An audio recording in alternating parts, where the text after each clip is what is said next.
अस्सलाम वालेकुम, मेरा नाम सैयद मुबशर है। Program the secret news show से। और जैसे कि पहले हमने 2 एपिसोड में डिस्कस की थी ये बात। पहली एपिसोड पे हमने डिस्कस किया था कि चांद की बैक साइड पर जो अमरीकी विसल बॉलर हैं उन्होंने जो इंकशाफ किया था कि चांद की बैक साइड पर उनको अजीब व गरीब खंडरात की तस्वीर देखी हैं। दूसरी एपिसोड पे हमने डिस्कस किया था कि क्या इंसान दर हकीकत चांद पर गया या नहीं गया, हकीकत क्या है। आज की जो तीसरी एपिसोड है इसमें हम इस बात को डिस्कस करेंगे कि क्या नील आर्मस्ट्रॉन्ग वो पहला इंसान था जो चांद पर गया या इससे पहले कोई और जा चुका था। इस हवाले से क्योंकि मुख्तलिफ़ लोगों की आरा हैं और अगर आप इसको इंटरनेट पर सर्च भी करना चाहें तो ये बात आपको मिलेगी कि इंसान नील आर्मस्ट्रॉन्ग चांद पर जाने वाला पहला शख्स नहीं था। ये मुख्तलिफ़ थ्योरीज़ हैं जो मैं आपसे डिस्कस कर रहा हूँ। मे बी बहुत सारे लोग इस बात को शायद तस्लीम ना करें, और लेकिन मैं आपसे भी ये कहूँगा कि आप ख़ुद इंटरनेट पे जाएं, स्टडी करें, रिसर्च करें। मुख्तलिफ़ कीवर्ड्स मिलते हैं जिसमें सीक्रेट स्पेस प्रोग्राम है। इसके अलावा नाज़ी के हवाले से, क्योंकि जर्मनी का बहुत ज़्यादा इसमें ख़ास एक रोल सामने आता है, ख़ास तौर से अगर हम बात करें सीक्रेट स्पेस प्रोग्राम्स के हवाले से। कहा यह जाता है कि इंसान जो सबसे पहले चांद पर गया वो जर्मनी के एक साइंसदान थे जो 1942 में चांद पर गए, और वो जर्मनी से नहीं बल्कि अंटार्कटिका से चांद पर गए थे। यहाँ पर एक बात बड़ी इंटरेस्टिंगली लगती है, जैसे कि आप लोगों को पता है कि 1942 में तो सेकेंड वर्ल्ड वॉर हो रही थी, तो उस वक्त ये कैसे पॉसिबल था किसी भी मुल्क के लिए कि वो इतनी बड़ी अचीवमेंट खामोशी से करता। यहाँ पर ये बात बहुत एक काबिल ज़िक्र भी है कि जर्मनी के बारे में ये कहा जाता है कि सेकेंड वर्ल्ड वॉर से पहले जर्मनी के कुछ ख़ास कॉन्टैक्ट एक्स्ट्रा टेरेस्ट्रियल से हो गए थे, और जिनकी वजह से जर्मनी काफ़ी हद तक एडवांस टेक्नोलॉजीज़ उसने बना ली थी एक्स्ट्रा टेरेस्ट्रियल्स की मदद के साथ। लेकिन ये ख़ास तौर पर जो इस तरह की चीज़ें थीं जैसे कि यूएफओ की डेवलपमेंट या री इंजीनियरिंग, और इसी हवाले से जो मुख्तलिफ़ उनकी टेक्नोलॉजीज़ हैं जैसे कि एंटी ग्रेविटी स्पेस क्राफ्ट हैं और ज़ीरो पॉइंट एनर्जी जिसमें पेट्रोल का इस्तेमाल नहीं होता। इस तरह की टेक्नोलॉजीज़ के बारे में कहा जाता है कि जर्मनी ने इस पर काम करना शुरू कर दिया था, बल्कि चीज़ें बना भी ली थी। ये बात बहुत इंटरेस्टिंग है कि during this second world war जब जर्मनी को ये अंदाज़ा हो गया कि इतनी बड़ी अचीवमेंट्स हैं, तो एक्स्ट्रा टेरेस्ट्रियल्स के मशवरे पे या उनके कहने पर जर्मनी ने अपनी वो सारी तमाम जो मॉडर्न टेक्नोलॉजीज़ जो उन्होंने एलियंस आप कह सकते हैं या एक्स्ट्रा टेरेस्ट्रियल से की मदद से बनाई थी, हासिल की थी, वो सारी टेक्नोलॉजी उन्होंने अंटार्कटिका में शिफ्ट कर दी।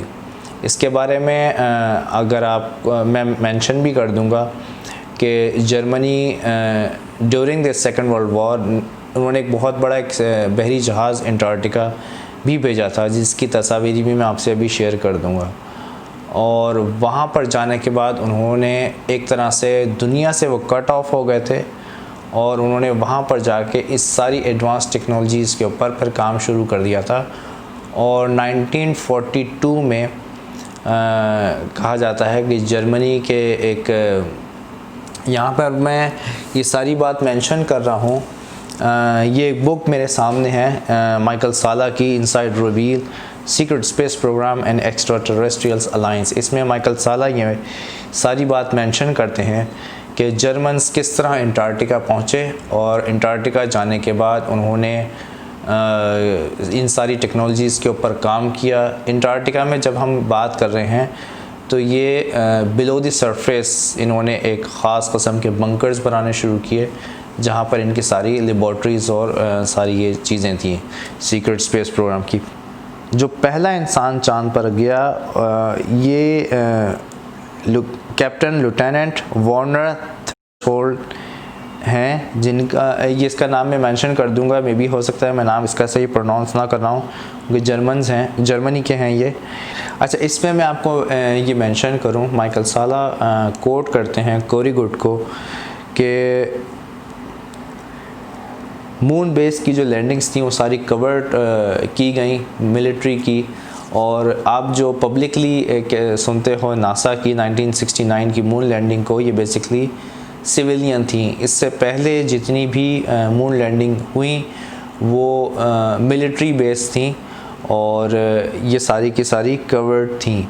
इसमें वो हमें और बताते हैं कि actually Germans were there in 1947 and we were there in 1962 with the joint US Russian expedition, जिसमें वो ये मेंशन करते हैं कि अमेरिकी और रशियन मिलिट्री की जो सीक्रेट कवर्ड ऑपरेशन था मून लैंडिंग का वो 1962 में हुआ, और सबसे पहले जर्मनी गए 1942 में चांद पर। इसके बाद वो ये मेंशन करते हैं कि 1962 में